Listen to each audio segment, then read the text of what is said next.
कौन कहता है आसमां सुराख नहीं हो सकता, एक पत्थर पकड़ से उछालो यारो। हमें पता चलता है अरे रिक्शा चलाने वाले बेटे ने नहीं कर दिया, तो हमको वो फीलिंग आती है कि उनसे तो बहुत ज्यादा है हमारे पास, उतना तो बुरा हाल नहीं है हमारा, हमको रिसोर्सेज बहुत अच्छे से मिल रहे हैं। तो अगर इतनी डिफिकल्ट सर्कमस्टांसेस में वो कर पा रहे हैं तो हम क्यों? तो जिंदगी में रिस्क लेना ना छोड़े, जितनी जल्दी हो सके सही लोगों का साथ पकड़े, क्योंकि सही लोग खुद भी ऊपर जाते हैं और वो हाथ देके आपको भी खींच लेते हैं। मैं अपनी स्टोरी शुरू करूं उससे पहले शायद एक जो लाइन है जो मेरी लाइफ में सबसे ज्यादा इम्पोर्टेंट रही है, वो है कौन कहता है आसमां में सुराख नहीं हो सकता, कौन कहता है आसमां में सुराख नहीं हो सकता, एक पत्थर पकड़ से उछालो यारो। तो दिस इज द लाइन जो मुझे लगता है कि मुझे सबसे ज्यादा मोटिवेट करी है। मैं एक ब्रीफ बैकग्राउंड अपने बारे में बता देती हूँ। मैं दिल्ली के गांव कांगड़ी से बिलोंग करती हूँ। अब हमारे साथ एक डिलेमा है, हम दिल्ली से बिलोंग करते हैं जो शहर है, पर हम दिल्ली के देहात से बिलोंग करते हैं जहाँ कल्चर अभी भी वही है कि बेटियों को परमिशन नहीं दी जाती बाहर निकलने की, बेटियों को परमिशन नहीं दी जाती आगे ज्यादा पढ़ने की। तो उस कॉन्टेक्स्ट में मेरा जो फैमिली बैकग्राउंड रहा है, मेरी मम्मा है जो 4वीं तक पढ़ी हैं और वो बोलती हैं क्योंकि 5वीं का सर्टिफिकेट है नहीं तो ठीक है। मेरे जो पापा हैं वो दिल्ली से बोर्ड में लीडर हैं। मेरा एक भाई है दीपक जो भी यहाँ प्रेजेंट है ब्लू शर्ट में, वो पीएनबी में मैनेजर है, छोटा है हमसे। और मेरा एक और छोटा भाई है जो अभी डॉक्टर है। तो मैं सबसे बड़ी बच्ची हूँ और एक चीज है, सबसे बड़ा बच्चा होता है वो एक्सपेरिमेंट चाइल्ड होता है। जितने एक्सपेरिमेंट हमारी जिंदगी में होते हैं किसी के साथ नहीं होते। तो आई थिंक मेरी स्टोरी में वही रहा। मैंने अपनी 12th की मार्क्स अच्छे थे तो ताऊजी हमारे बड़े प्रधानाचार्य रहे हैं, तो हमने उनसे गाइडेंस मांगी। तो उन्होंने हमें बताया कि हमको टीचर बनना चाहिए, प्राइमरी टीचर बनना चाहिए, सिंस वो फैमिली लाइफ मैनेज करने के लिए एक अच्छा प्रोफेशन है। तो उस लिए मैंने दिल्ली गवर्नमेंट के टाइप मोटिवार से जेबीटी की, उसमें टीचिंग का प्रोफेशन कोर्स किया। उसके बाद मैंने दिल्ली गवर्नमेंट की स्कूल में ही टीचर की तरह पढ़ाया, प्राइमरी टीचर की तरह। अब उस वक्त मुझे लगा कि कभी कभी हमारा जो कैरियर होता है वो जब तक हम पहुंचे ना जहाँ हमारी खुद की क्षमता है तो हम जिंदगी में सेटिस्फाइड नहीं होते। तो ऐसा लगता है कि कुछ कमी रह गई, कुछ तो है, थोड़ा और चाहिए। तो उस थोड़े और के चक्कर में मैंने देवी श्री राम कॉलेज से अपनी ग्रेजुएशन करी मैथमेटिक्स में। उसके बाद वहाँ पे एक सीनियर दी थी, वो आईआईटी की तैयारी कर रही थी। उनको देख के मैंने आईआईटी की तैयारी की तो मेरे को मास्टर्स मिला आईआईटी कानपुर में मैथमेटिक्स में। यहाँ पे एक चीज मैं ऐड करना चाहती हूँ कि हमारे जो परिवेश के बच्चे हैं ना, गाइडेंस का इशू आई अंडरस्टैंड, कितने सारे लोगों ने वो इशू उठाया और मेरे काफी सारे साथियों ने उस चीज पे एड्रेस भी किया। वो गाइडेंस का इशू एक जेन्युइन इशू है। हमको नहीं पता होता कि हम आगे जिंदगी में कहाँ जा रहे हैं, क्या करना चाहते हैं, घर वालों को उतनी अपॉर्चुनिटीज पता नहीं होती। तो उस फैक्टर में मुझे ऐसा लगता है कि आप ना अपनी आंख और कान खुले रखें, आसपास आपको जो कुछ करना नजर आ जाए ना, एक बार देख लो कि ये हम ट्राई कर सकते हैं या नहीं कर सकते। So that is one piece of advice जो मैं अपने जो प्रेजेंट हमारे एस्पायरेंट्स हैं उसको मैं डेफिनेटली बोलना चाहूँगी कि इस चीज को आप बिल्कुल नोट करके रखें। तो आफ्टर दैट मैं आईआईटी कानपुर गई, वहाँ पे मैंने अपनी मास्टर्स करी। तो मैं जिंदगी में बहुत लकी रही हूँ कि मैंने अपने दोस्त और अपनी संगत बहुत चुन चुन के चुनी है। वो कहते हैं ना, आपकी कंपनी आपको डिफाइन करती है। अगर आपको जानना है ना इंसान कैसा है, आप उसके दोस्त को जाके देखो, आपको पता चल जाएगा कि वो इंसान किस टाइप का है।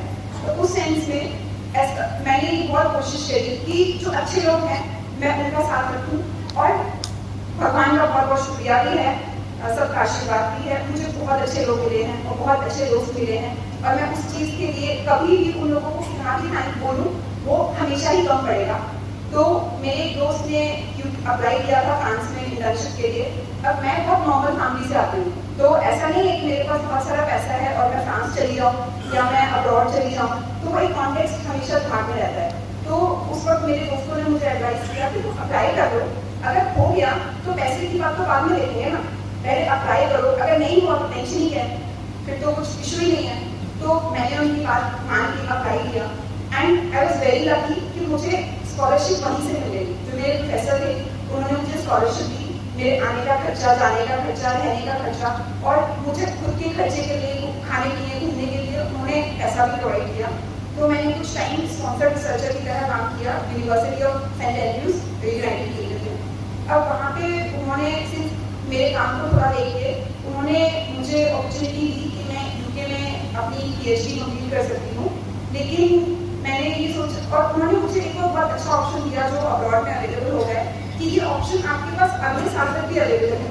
अगर तुम नेक्स्ट ईयर भी आके आओगी और चाहोगी कि सर मुझे ले लो तो मैं तुम्हें ले लूँगा। आई विल बी वेरी हैप्पी। तुमको जितना सपोर्ट चाहिए मैं तुमको सपोर्ट करूँगा, बट टैलेंटेड हमको बच्चे चाहिए। सो उसके बाद मैं वापस इंडिया आई। मैंने अपना नेट का और JRF का एग्जाम दिया। सिंस टीचिंग का बैकग्राउंड मेरा हमेशा से रहा तो मैंने सोचा कि एक बार देखते हैं। तो वो ग्रेटफुली वो पहली बार में ही निकल गया। देन मैंने कमला नेहरू कॉलेज में असिस्टेंट प्रोफेसर के लिए अप्लाई किया और भगवान का बहुत आशीर्वाद है, पेरेंट्स का बहुत बहुत आशीर्वाद है, भाइयों का बहुत ज़्यादा प्यार है कि वो भी मेरा उस वक्त निकल गया। तो अब हमारे साथ क्या होता है कि जब जिंदगी में चीज़ें ज़्यादा मिलती हैं ना तब लगता है कि अब क्या चले।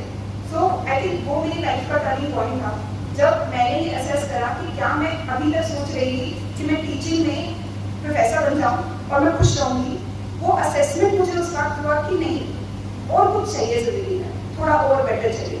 तो दैट वाज द टाइम पापा की बहुत ज़्यादा इच्छा थी क्योंकि हम गाँव से बिलोंग करते हैं तो एक सिविल सर्विसेज का तो अलग ही रुतबा होता है जो पेरेंट्स के लिए तो एक बहुत बड़ा ड्रीम है।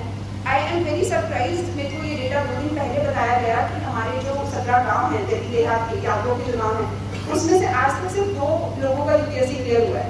तो आपको समझ में आता है कि हम किस टाइप के बैकग्राउंड से आते हैं, कॉन्टेक्स्ट क्या है। एंड थैंकफुली मेरी जो दूसरी सिलेक्ट हुई हैं वो भी मेरे गांव से ही हैं और वो भी लड़की ही है, तो उन्होंने हमारे लिए वो रास्ता किया। तो उन्होंने जब ये चीज़ की तो एक रास्ता खुला कि ना ये किया जा सकता है। एक चीज़ मैं जिंदगी में बिलीव करती हूँ, किसी काम को करने का जो बैरियर है ना उससे बड़ा ये माइंड में बैरियर है कि हम ये काम अटेम्प्ट भी कर सकते हैं या नहीं। हमारे परिवेश के लोगों के लिए ये सोचना कि मैं सिविल सर्विसेज की तैयारी करूं वो ये बहुत बड़ी बात है। और स्पेसिफिकली लड़कियों के लिए क्योंकि बहुत सारे कॉन्स्टेंट होते हैं, शादी का कॉन्स्टेंट है, फाइनेंशियल कॉन्स्टेंट है, तो काफ़ी सारी ऐसी प्रैक्टिकल दिक्कतें जो लड़कियों को स्पेसिफिकली फेस करनी पड़ती हैं और हमसे ज़्यादा शायद हमारे पेरेंट्स को। आई थिंक जितना मेरे पेरेंट्स ने मेरे लिए झेला है क्योंकि ऐसा है ना कोई भी आगे 2 ताने तो सब लोग मान जाते हैं, तो वो जो झेलना होता है वो मेरे पेरेंट्स ने मेरे लिए झेला है और बहुत वक्त तक मुझ तक आने भी नहीं दिया। तो उस सेंस में वरना मैंने जब एग्ज़ाम क्लियर किया तो मुझे भी अंडरस्टैंडिंग आई कि हाँ ये एग्ज़ाम क्लियर किया जा सकता है। इतनी बड़ी भी चीज़ नहीं है कि कोई बहुत बड़े ऑफिसर के लोग भी कर पाएंगे, हम नॉर्मल बैकग्राउंड के लोग भी ये चीज़ अचीव कर सकते हैं। और इस चीज़ में इंटरनेट का तो मैं बहुत धन्यवाद देना चाहती हूँ क्योंकि हम सबकी स्टोरीज शेयर होती है, हमें पता चलता है अरे रिक्शा चलाने वाले बेटे ने नहीं कर दिया तो हमको वो फीलिंग आती है कि उनसे तो बहुत ज़्यादा है हमारे पास, उतना तो बुरा हाल नहीं है हमारा, हमको रिसोर्सेज बहुत अच्छे से मिल रहे हैं। तो अगर इतनी डिफिकल्ट सर्कमस्टांसेस में वो कर पा रहे हैं तो हम क्यों।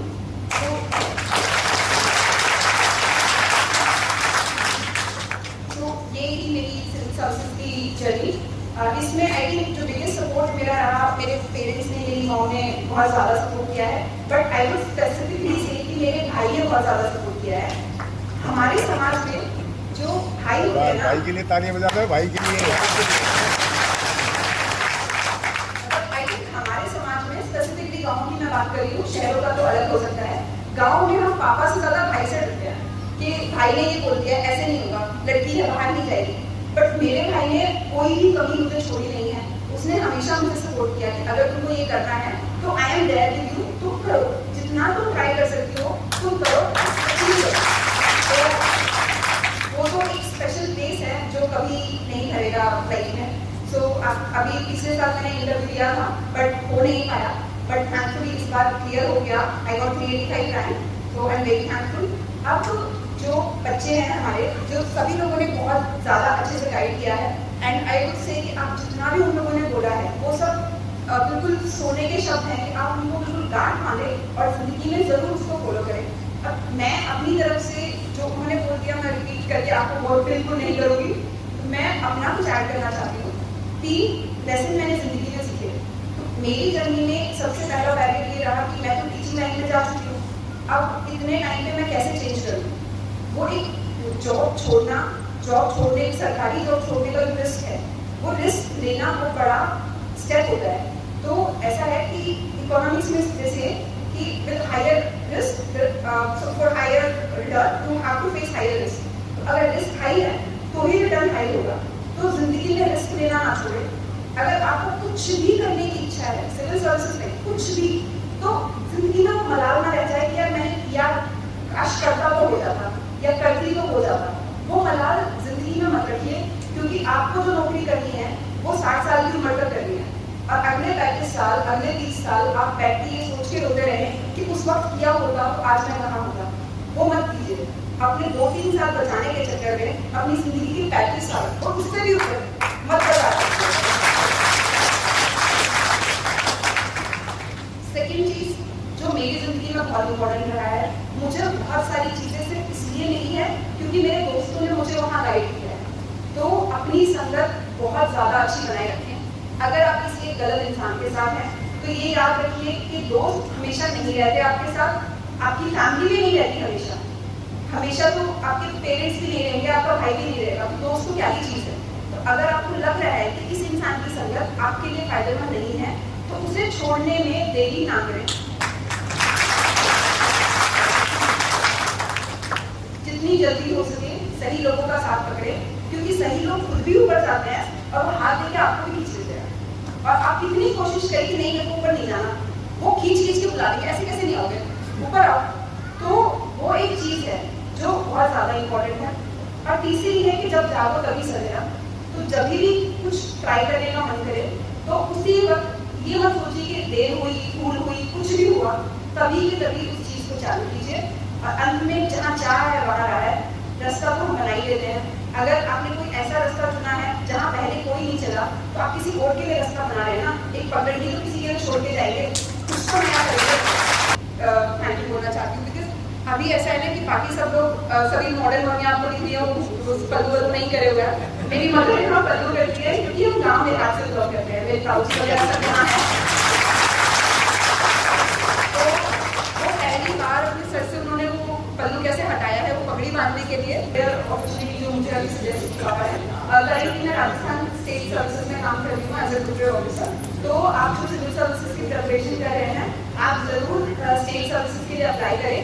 एंड किसी भी स्टेट सर्विसेज में आप अप्लाई कर सकते हैं। ये झिझक ना रखिए कि उस स्टेट के बारे में हमें कुछ पता नहीं है, आप मेहनत करेंगे तो सब कुछ होगा। और अगर आपको किसी भी गाइडेंस की जरूरत हो तो मैं बहुत ज़्यादा अवेलेबल रहना चाहूँगी। मैं चाहूँगी कि मेरे को जहाँ से हेल्प मिली वो हेल्प मैं वापस कर सकूँ। I want to be able to give it back and as much as possible. अगर आप में से किसी भी बच्चे को कभी जरूरत पड़े, आप लोग बेझिझक मुझे कॉल करें, मुझसे बात करें और जो हेल्प चाहिए अपनी तरफ से भी करें।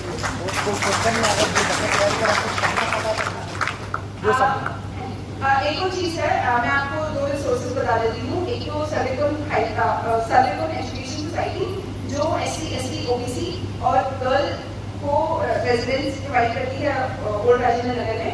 उसके अलावा वो कोचिंग में भी हेल्प करती है। तो वो रिसोर्सेज अगर तो वो रिसोर्सेज अगर आप में से कोई यूटिलाइज करना चाहे तो आप प्लीज मुझसे कनेक्ट कर सकते हैं। I will be happy to share. उसके अलावा एक और मॉक इंटरव्यू प्रोग्राम है MIT, जिसमें जो एक्स ऑफिसर्स हैं जो सेलेक्ट हो चुके हैं ऑलरेडी, वो बाकी लोगों की हेल्प करते हैं और वो बहुत ज़्यादा बढ़ चढ़ के हेल्प करते हैं। मैंने उनसे बात करी है, सिर्फ now I am in services. मैं खुद वो इनिशिएटिव ज्वाइन कर रही हूँ जहाँ पे हम बाकी लोगों की हेल्प कर पाएँ। तो आप लोग बेझिझक MIT के फेसबुक पेज पे जाएं और अपनी कोई भी रिक्वेस्ट हो, कोई भी आपको ज़रूरत हो, उसके बारे में ज़रूर हमें बताएं। आपको चेयर की परमिशन से अगर आप में से किसी को भी कोई सवाल है जो आप मुझसे पूछना चाहते हैं, किसी भी चीज़ से रिलेटेड, बच्चे तैयारी कर रहे हैं, जो बच्चे तैयारी कर रहे हैं, वो अगर कोई सवाल पूछना चाहते हैं तो आप मुझसे कभी भी कनेक्ट करें। I will be very happy to help you. And once again thank you everyone, thank you very much. National Dastak की आपसे गुजारिश है कि अगर इसको बचाना चाहते हैं तो नेशनल दस्तक को सब्सक्राइब करने के लिए रेड कलर के सब्सक्राइब बटन को दबाएं, फिर बेल आइकन की घंटी दबाएं। नेशनल दस्तक को बचाने के लिए बहुत जरूरी है कि हर खबर को शेयर करें, लाइक करें, कमेंट जरूर करें।